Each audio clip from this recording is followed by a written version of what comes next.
we get started in the Dharma talk, please join me in invoking the Buddha's name 3 times. Namo Shakyamuni Buddha. Namo Shakyamuni Buddha. Namo Shakyamuni Buddha.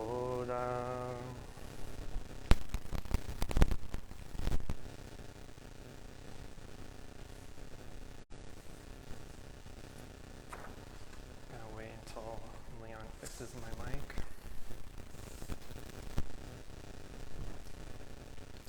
Dearest respected teacher, dear Sangha, good afternoon.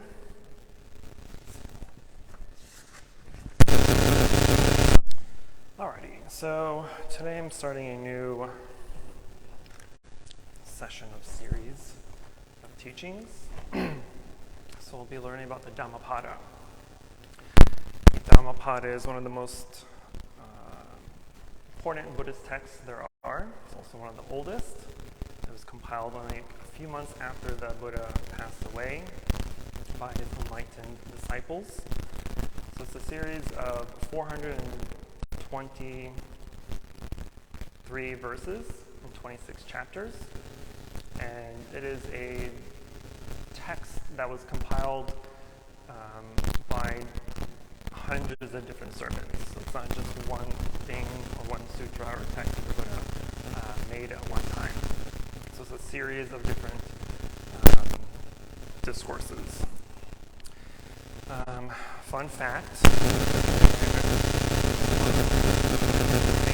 first 10 years of ordination is all about study.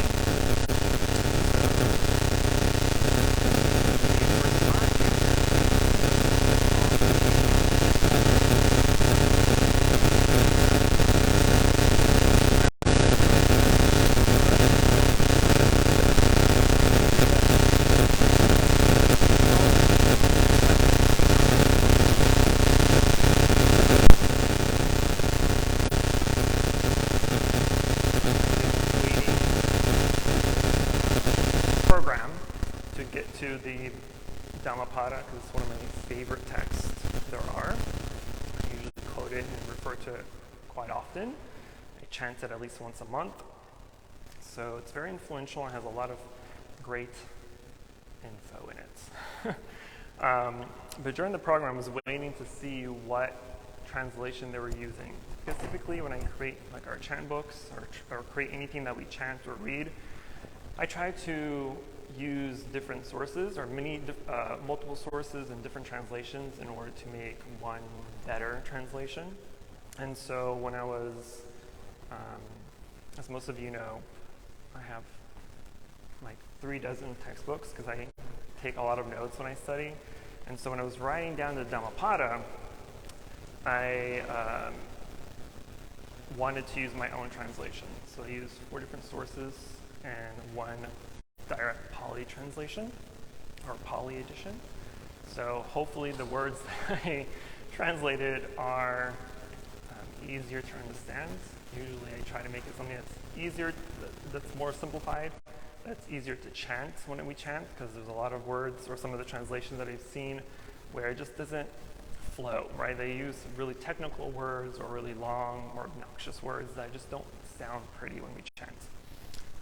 But when we chant English, it doesn't sound pretty anyway, because English isn't, honestly, it's an ugly language, if we're being honest here.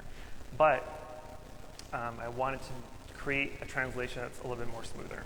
But anyway, so the Dhammapada literally means the Dharma of truth, or the words of truth. Dhamma is Dharma. Dhamma is the Pali version of Dharma in Sanskrit. So Dharma here just literally means the teachings of the Buddha, or the law of truth, or just truth. So these are the words of truth.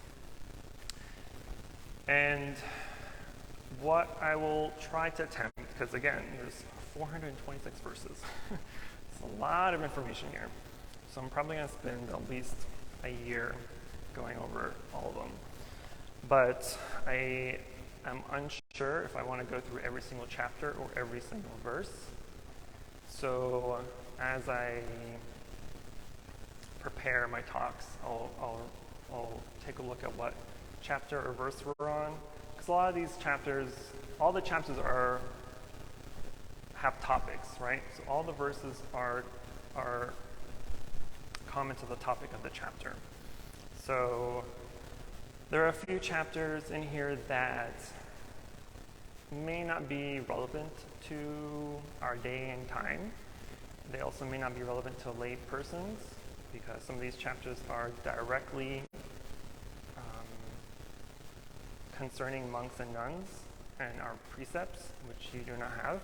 So our precepts are a little bit more strict than lay person's precepts, so the teaching may not apply to you. But anyway, what I will do is I will read the full chapter first, for the first chapter, which is only 20 verses. And then I will, for each verse, there is a story that there's a story of something that happened during the Buddhist time that caused the teaching of the verse to be taught in the first place, right? So I'll do that, and then I'll give the commentary or the teaching of the verse. So I will first read the entire chapter. It's only 20 verses, so it's not that bad. But the first chapter is called the Twin Verses, or Yamaka Vaga. Yamaka means pair, or twins, right? And Vaga just means gatha, or verse, or just verse. So Yamaka Vaga. Chapter 1, the Twin Verses. All that we are is the result of what we have thought. It is founded on our thoughts. It is made up of our thoughts. If a man speaks or acts with an evil thought, pain follows him, as the wheel follows the foot of the ox that draws the carriage. All that we are is the result of what we have thought. It is founded on our thoughts. It is made up of our thoughts. If a man speaks or acts with a pure thought, happiness follows him, like a shadow that never leaves him. He abused me, he beat me, he defeated me, he robbed me. In those who harbor such thoughts, hatred will never cease. He abused me, he beat me, he defeated me, he robbed me. In those who do not harbor such thoughts, hatred will cease. For hatred does not cease by hatred at any time. Hatred ceases by love. This is an old rule. The world does not know that we must all come to an end here, but those who know it, their quarrels cease at once.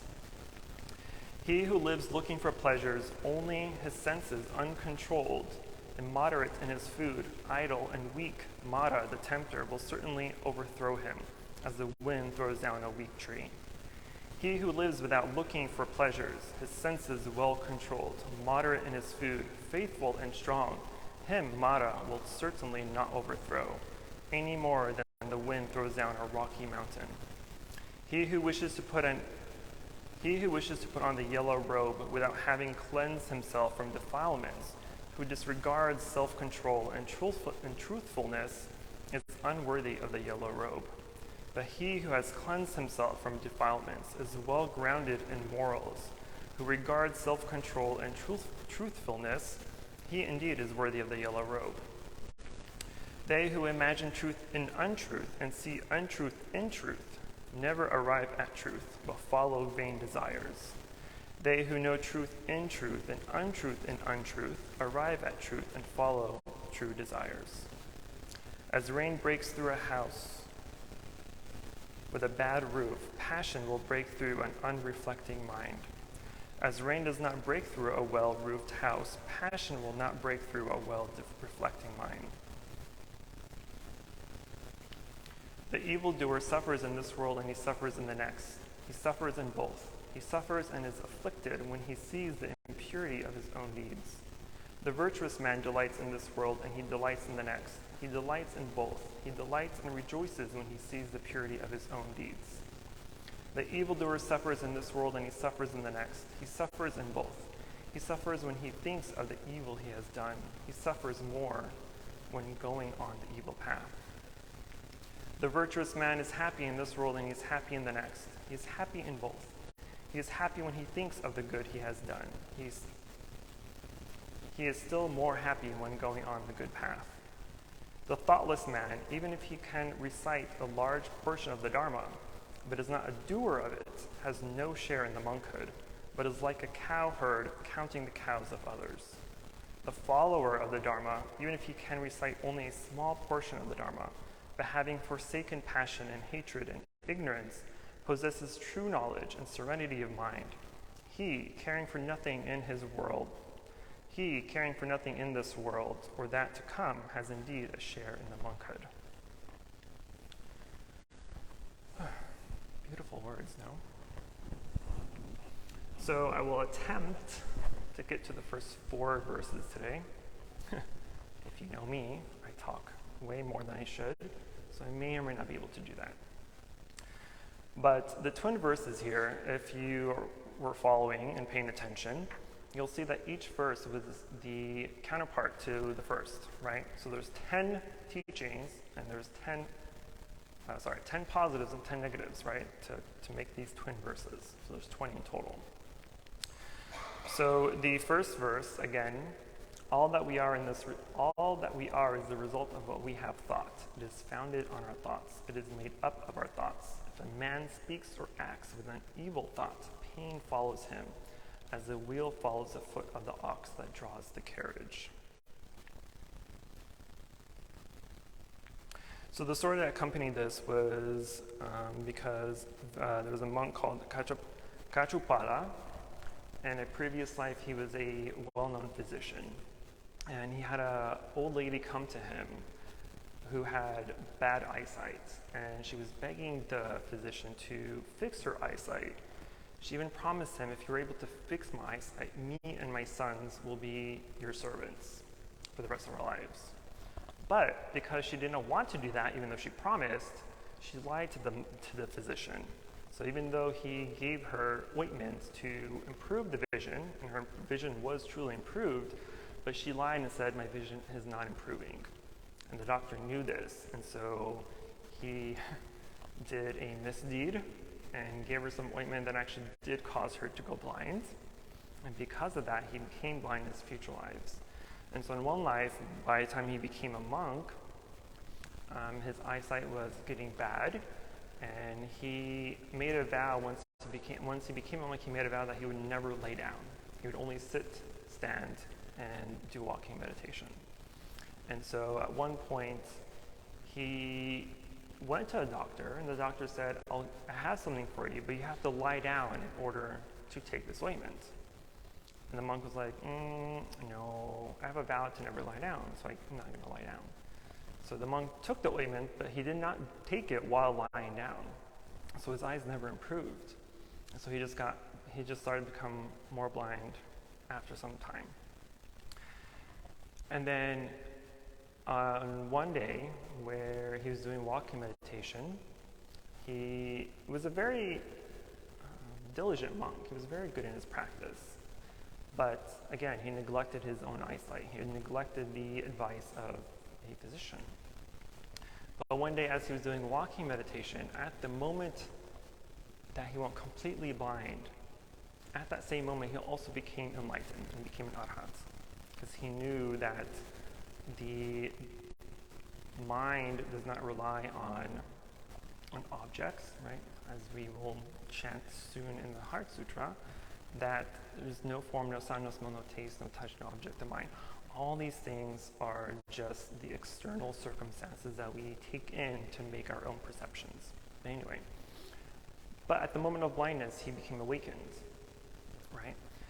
And then later on, he woke up early morning before the sun rose, and he was doing walking meditation during the rains retreat. And during the rains retreat in India is where all the insects and bugs kind of come through and they kind of walk around, right? And because he's blind, as he was walking his meditation path, he accidentally stepped on a bunch of insects and bugs and killing them, right? So there's like little bug blood everywhere. And when a few monks came later on that day to meet him, they saw all this blood around. It was like, and they kind of what's the word? Offended him. They kind of got angry and wondered why this monk was killing animals or killing bugs, right? And so they went to the Buddha and told the Buddha what they saw and said, this can't be a true monk because he takes no consideration of these sentient beings. So the Buddha asked these monks, did you see Chakupala kill the bugs? And they replied no. And so the Buddha told them, well, just as you did not see him kill them, he did not see the killing either because he's blind. And so when they asked why he was blind, the Buddha recited his past lives. And so the verse here, again, is all that we are is a result of what we have thought. It is found on our thoughts. It is made up of our thoughts. If a man speaks or acts with an evil thought, pain follows him, as the wheel follows the foot of the ox that draws the carriage. So as we start practicing Buddhism, and we know that Buddhism is a mind-centered practice, religion, lifestyle, whatever you want to call it, right? All your happiness, all your anger, all your unhappiness is your own fault, right? All the things that you believe brings you happiness may bring you happiness for a little bit, but eventually they will stop to bring you happiness, or at least the intensity that they brought happiness in the first place. And the same thing with anger or hatred, right? Holding on to anger or hatred does nothing beneficial for you. And so the Buddha is telling us that whatever you are creating in your mind is not because of external circumstances. If someone insults you or disparages you or whatever, those words, the insults or whatever they're saying or doing to you has no real effect. It is your problem, your fault, that you're allowing those words to create any sort of hatred or anger within you. If anyone insulted me, or if I insulted Leon, for instance, I can call him every name in the book. If Leon is practiced well enough, he'll just smile and say thank you. Versus, how dare you call me those names? Who do you think you are? Do you know who I am? I'm an elder in the temple. He's like third rank over here. Fourth.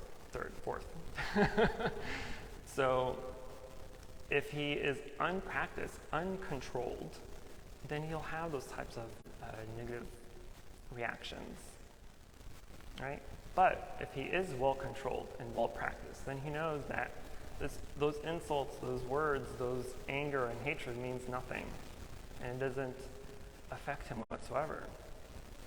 You are the one that allow those words to affect you, right? And they affect you because of this thing we call ego, right? This ego is something we all have. Don't deny it. This ego, its sole responsibility is to defend itself. That's it, right?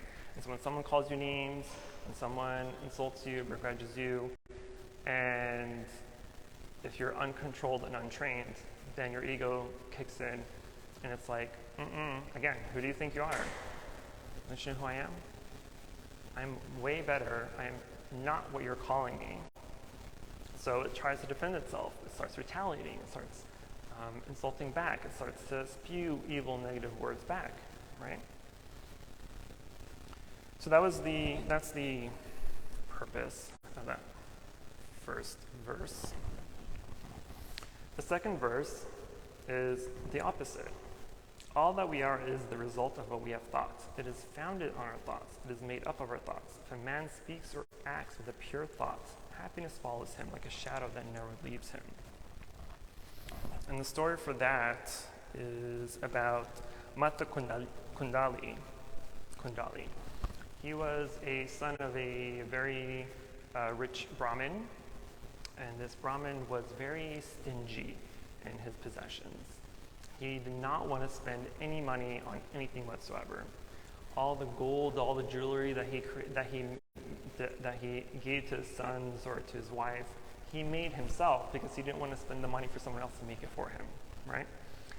So one day, Kundali was very ill. And because his father was very stingy, he didn't want to pay a physician to come and consult. He didn't want to pay the physician to come and advise and give any medicine. Instead, the father went around casually talking to different doctors and be like, hey, so just a random question. If someone were affected by this kind of illness, or if someone's feeling this way or acting this way, what would you do, right? Basically getting free advice. And so he went around all the doctors and asked that same question and attempted to try to fix his son on his own. But instead, he got worse and worse, to the point where the son was on his deathbed. And it was only at that point that the father was like, okay, fine, I'll go spend money on the doctor. The doctor came, but it was already too late. He was literally already dying. And so the father actually took the son's deathbed outside in front of their home underneath this shaded area. So that way people who came and wanted to see the son or greet him or say goodbye wouldn't go inside and see all the possessions that the man owned, right? Because of his stinginess. And so while he was outside, he saw the Buddha come into the village to do alms round, right? And so he saw the radiance of the Buddha, because Buddha's enlightened person is an enlightened person. There's a radiance, there's an aura to such a person. And so from far away, he saw that Buddha come. And so as he was coming, the son was, he was too weak to even raise his palms to salute the Buddha, right? To pay homage to him. But the Buddha, being the Buddha, knew that in his mind, the son's mind, he was radiating positive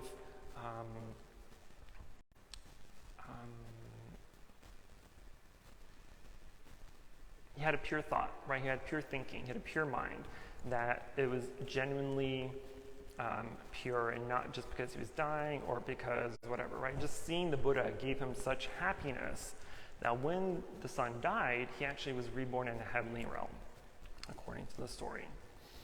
And so once the son died, the father buried him, and the son was weeping, or the father was weeping at the ground, asking, begging for forgiveness, going about himself asking, why did I do anything sooner, etc., etc. And the son, being in a heavenly realm, came down to him in a different form, in a form of a little boy. And the boy came to him crying too. And the father asked, "Who are you?" And the little boy was, "I'm crying," the father asked, "Why are you crying?" And the little boy said, "Well, I'm crying because I have a new trolley, but I don't have any wheels to attach to it to play around with it." And the father, now realizing how, because of his stinginess, he wanted to do something and give something back, right? And so the father asked, "Well, I will give you the wheels, or I'll buy the wheels for you. Like, how much are they, or where do you want to get them?" And so the little boy said, "Well, I want the sun and the moon as my wheels." And the father's like, "What? That's impossible. I can't give you the sun and the moon as your wheels. That's ridiculous. Like, don't be dumb." And the little boy was, "I'm dumb. You're the one that's crying and asking for forgiveness for your dead son. He's no longer here. His existence is no longer here. Why are you crying over it?" And the boy said, "But at least I'm crying over something that is in existence. I'm crying because the sun and the moon are here, and there is a possibility of seeing it physically, versus you not being able to see your son." And so then the little boy revealed that he was in fact the father's older son who passed away. And he asked, "How did you become a deva?" A deva is like a heavenly being. Because the father kept him inside and sheltered him for so long that he never had the opportunity to provide any charity or any donations or follow any precepts. And so because of that question, the father went to the Buddha and asked the Buddha, "Venerable Buddha, my son passed away and he came in the form of a deva. How is that possible?" Because he never gave any charity, he never gave any donations. And he wanted to know if it was possible to become or to be reborn in a heavenly realm or heavenly state for such a person.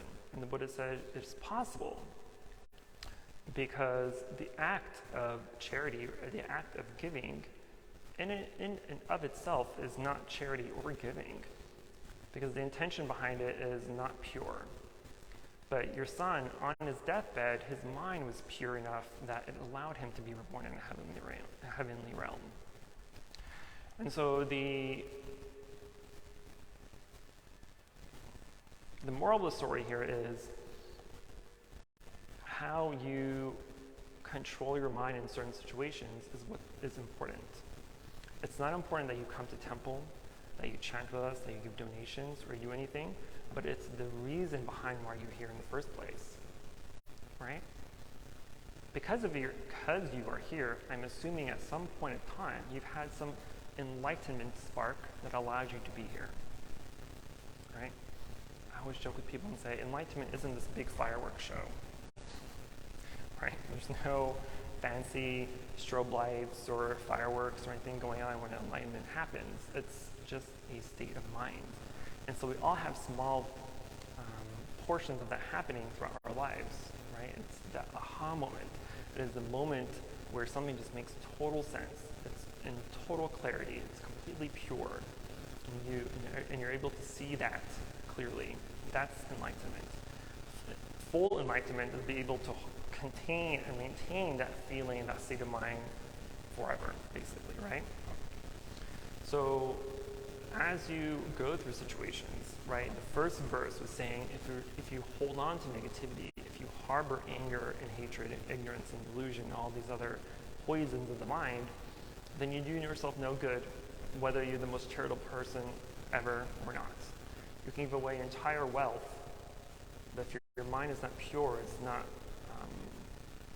holistic and wholesome, then all that charity means nothing. You get no karma for that. But if your mind is pure, if you do things with the intention of purity and wholesomeness and truthfulness, then whatever you give will be exactly the type of karma or merit you would receive. And so the state of mind that you're in certain situations, especially bad ones, especially in heated moments, if you're arguing with someone, right? Our natural reaction is to argue back. Our natural reaction is to defend yourself from the cruelty or the negativity or the wrong things that people are saying to you, right? That's our natural reaction because we're stupid people. We do that habitually. But because of that, your mind is not settled. Your mind is not at peace. You are not happy. You're just causing suffering to yourself and to others. But in those same situations, if someone's arguing with you or cursing you or whatever it may be, if your mind is calm and settled and pure, then you don't have to worry about harboring or holding on to any of that anger or hatred. Because you're well controlled, you're well trained when you're able to just accept what's happening and let it be, right, and move on with your life.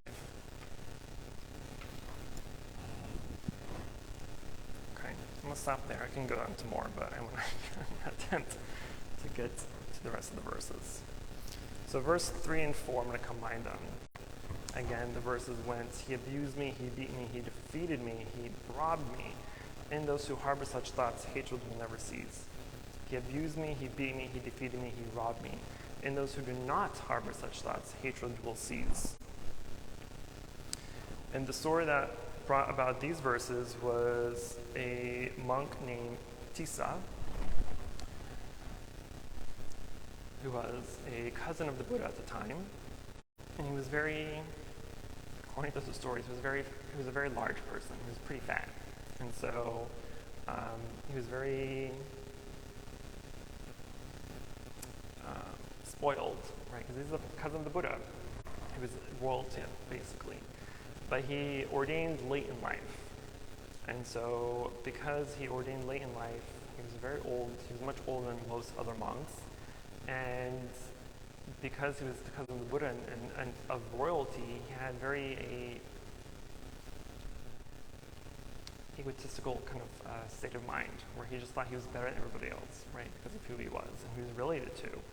And so he would occasionally be sitting randomly at the admin area of any monastery, right? The admin area is where you greet and welcome guests and monks and nuns. And so he would occasionally sit there just aimlessly and have guests come in and bow to him and offer him offerings. And when monks and nuns would come, they would assume, because he's older, that he's been ordained for many years. But on one occasion, there were a group of monks that came in and greeted the monk, Tissa, and asked, Venerable Tissa, how many rains retreats have you been ordained? And in Buddhism, for monastics,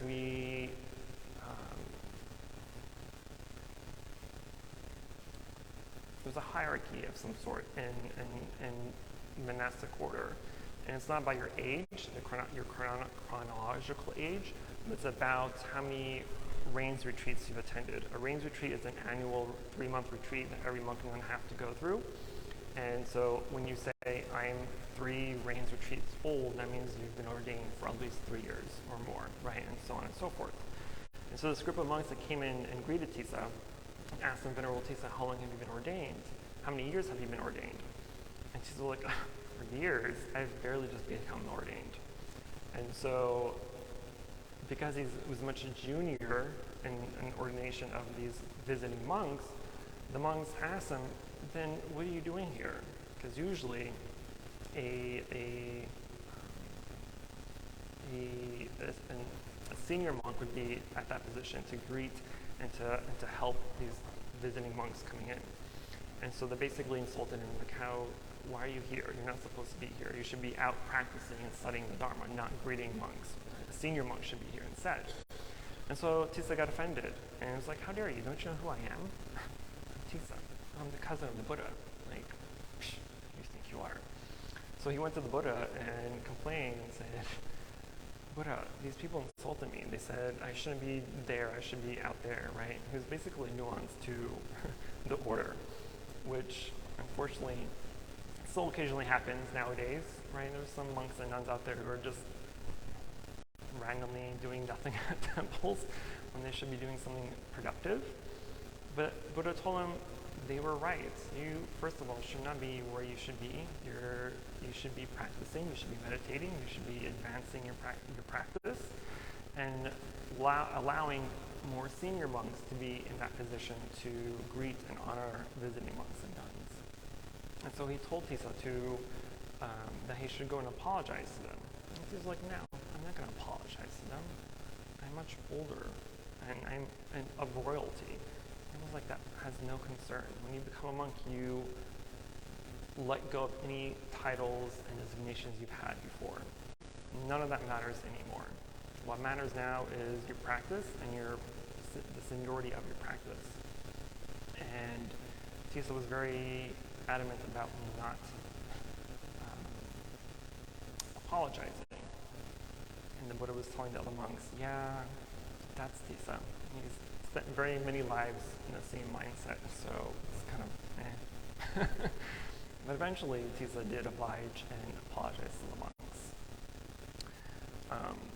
Which actually reminds me of a story of my own ordination, where when I did full ordination, there was an older gentleman, probably in his 60s, maybe early 70s, that was ordaining as a novice. And usually older people, at least in Vietnamese tradition or in Vietnam, older people who ordain because they are retired, they have no more family, or all their kids are grown up and have their lives, and so they ordain just to be able to live at the temple and die at the temple as a monk or nun.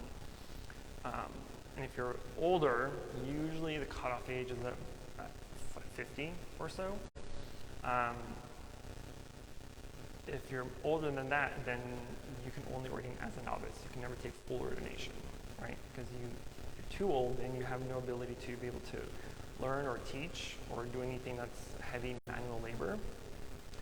And so they just ordain and stay as a novice. But anyway, during the full ordination, after full ordination, since it's a monastery, there's like 100 monks there, right? And when you go into the dining hall, you sit in the order of, again, your seniority of ordination. So, for example, if Christopher were to ordain now as a monk, right, and then Leon were to ordain next year as a monk, Christopher will be more senior than him, even though he's much younger. But he's more senior in ordination status. So in the dining hall, you sit in the same way, right? All the higher monks and senior monks at the front, and just trickle down. And this older gentleman who spoke very little English, I spoke very little Vietnamese, and he was trying to sit where he was not supposed to sit. And so I was just, hey, you should probably be sitting over here with the other novices. And he was telling me, no. This is where the old people sit. I'm like, no, that's not what the old means here. So you have to sit over here. But I let it go because it's not my place. It's not my temple. It's not my rules. So I was like, listen, you should probably be here. But that's the ego of people, right? They think that because they're higher status, they're older, they think they know more, right? And so ego sometimes takes over in situations where people are trying to tell you something that's contradictory to what you believe in, or want, or say, whatever it may be. And so as the verses say, he abused me, he beat me, he defeated me, he robbed me, right? If you just hang on to those types of negativities, right? Like I mentioned before, if you're hanging on to the hatred and the anger and all the negativity that someone's calling you or causing you, and you're hanging on to that and harboring that hatred and ignorance, then your mind's never going to be settled. It's never going to be at peace. You'll never be happy. But if you're well controlled and well trained, then you know what to do in those situations. You know that you're able to just take them in, accept what it is, and just be gone, right?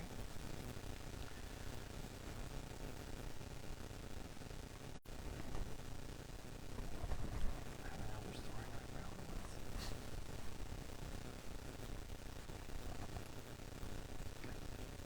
Running out of time.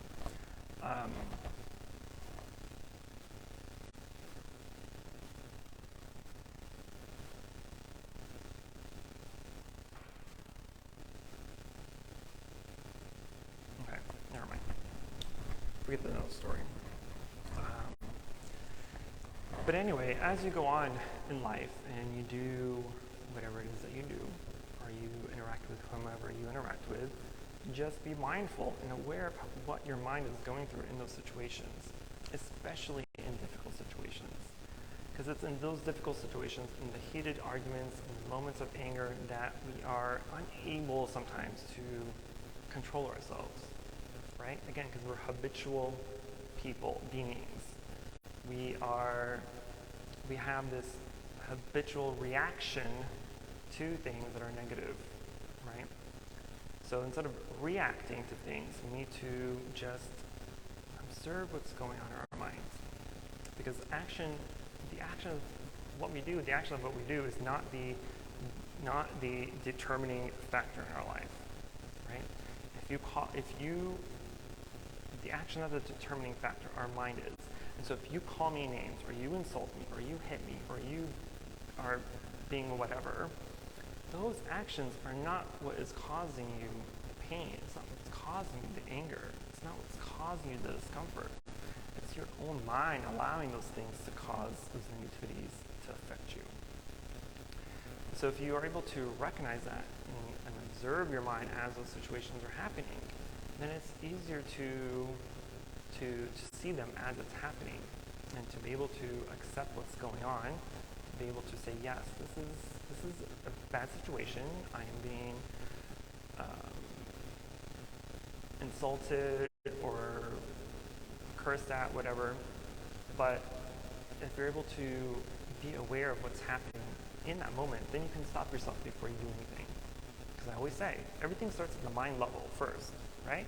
If someone's insulting you, then habitually we're already in our mind causing a reaction of what to say in retaliation, right? Someone's called your name or insulting you, we're already thinking about what to say back to them as an insult, as a retaliation.